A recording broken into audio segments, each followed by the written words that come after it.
അഷ്റഫു റസൂലില്ലാ ഹബീബായ റസൂലുള്ളാഹി സ്വല്ലല്ലാഹു അലൈഹി വസല്ലം മക്കയിൽ നിന്ന് മദീനയിലേക്ക് പോകുന്ന അനുഗ്രഹീതമായ യാത്രയിൽ ആദ്യമായി മദീനക്കാരെ കണ്ടുമുട്ടുമ്പോൾ പ്രവാചകൻ സ്വല്ലല്ലാഹു അലൈഹി വസല്ലമയുടെ അമൂല്യമായ 3 സതുപദേശങ്ങളും ഒന്ന് അഫ്ശുസ്സലാം, അത്തഈമുത്തആം, സല്ലൂ ബില്ലൈലി വന്നാസുനിയ.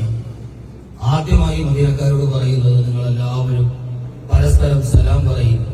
പരസ്പരം നിങ്ങൾ മുഖത്തോട് നോക്കി പുഞ്ചിരിയോടെ സലാം പറഞ്ഞാൽ നിങ്ങളുടെ ഹൃദയത്തിന് വിശാലത ഉണ്ടാവും, നിങ്ങളുടെ ബന്ധങ്ങൾ ഊഷ്മളത ഉണ്ടാവും, നിങ്ങളുടെ ജീവിതത്തിൽ അല്ലാഹുവിന് അനുഗ്രഹം ഉണ്ടാവും.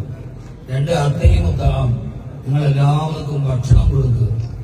ഇന്ന് ഈ വിശുദ്ധമായ റമദാനിന്റെ പുണ്യമായ മഹഫറത്തിന്റെ ഒരു നോമ്പ് തുറ ബഹുമാനപ്പെട്ട ഫൗസൽ സലാം സാഹിബ് ആതിഥേയത്വം നിർവഹിച്ച് ബഹുമാനപ്പെട്ട ശൈഖുന കാന്തപുര ഉസ്താദിന്റെ സാന്നിധ്യത്തിൽ ദുആയോടുകൂടി നമ്മളിവിടെ നിന്ന് പിരിയുകയാണ്.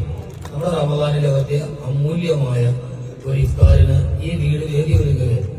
അള്ളാഹു ബഹുമാനപ്പെട്ട ഉസ്താദിന് ആഫിയത്തും ആരോഗ്യവും ദീർഘായുസ്സും പ്രദാനം ചെയ്യുമാറാകട്ടെ. ദുആകളെ അള്ളാഹു കബൂലാക്കി നമുക്കും അതുവഴിയുള്ള എല്ലാ അനുഗ്രഹവും അള്ളാഹു നൽകുമാറാകട്ടെ. ഈ UAE എത്തുന്ന എല്ലാ പണ്ഡിതന്മാരെയും ദീനീ സ്ഥാപനങ്ങളെ സ്നേഹിക്കുകയും ചെയ്യുന്ന വലിയൊരു ആത്മബന്ധത്തിന് അടയാളം കൂടിയാണ് ഈ ഒരുമിച്ച് കൂടൽ. അള്ളാഹു എല്ലാവരെയും അനുഗ്രഹിക്കട്ടെ. പ്രവാചകൻ സല്ലല്ലാഹു അലൈഹി വസല്ലം ബാക്കി വെച്ച ഒരു സതുപദേശവും കൂടി ഞാൻ പറയാതെയുണ്ട്. സല്ലൂ ബില്ലൈലി വന്നാസുനിയ. എല്ലാവരും നിദ്രയിലാണ്ട് കിടക്കുമ്പോൾ നിങ്ങൾ എഴുന്നേറ്റ് നിന്ന് അള്ളാഹുവിന്റെ മുമ്പിൽ നിസ്കരിക്കുക. നമ്മളെല്ലാവരും പരസ്പരം സലാം പറഞ്ഞ് പിരിയുന്നു, ഭക്ഷണം കഴിഞ്ഞ് പിരിയുന്നു.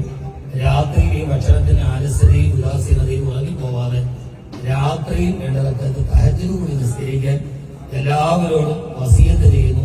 അത്ര നല്ല രാത്രിയാണ് ഇനിയുള്ളത്. അള്ളാഹു അനുഗ്രഹിക്കട്ടെ. ഈ കുടുംബത്തെയും സലാം സാഹിബിനെയും അദ്ദേഹത്തിന്റെ ബിസിനസ്സിലും ഒക്കെ അള്ളാഹു ബറക്കത്ത് പ്രദാനം ചെയ്യട്ടെ.